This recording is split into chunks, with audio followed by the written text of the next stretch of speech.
যাই, এবার ওর সামনে যাই। কি মজা, এবার তোর ঘাড় মটকাবো।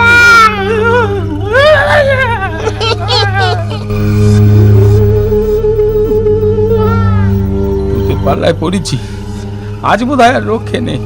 দেখি দেখি একটা শেষ চেষ্টা করে দেখি।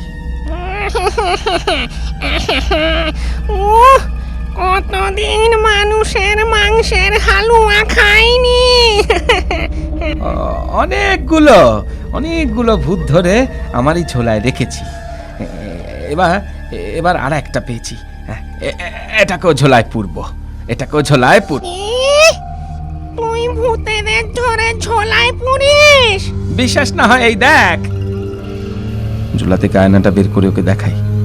ও নিজের ছবি দেখে বাবে ভূত ধরেছি।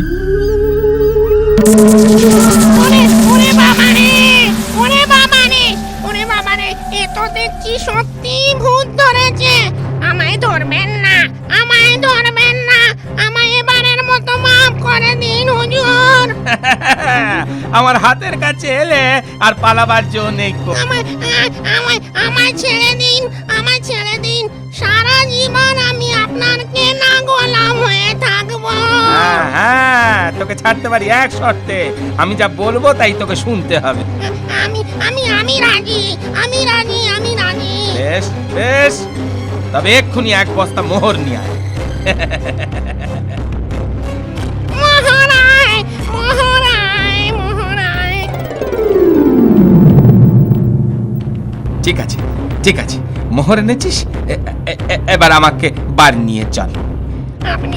আপনি আমার কাঁধে বসুন হুজুর, আমি আপনাকে এক্ষুনি বাড়ি পৌঁছে দিচ্ছি।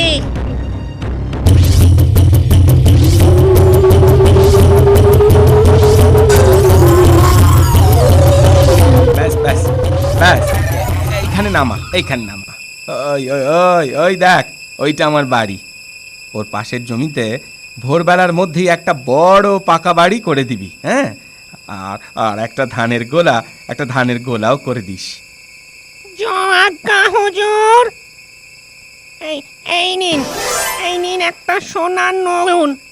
এতে যখনই আপনি নখ ঘষবেন আমি হাজির হয়ে যাব।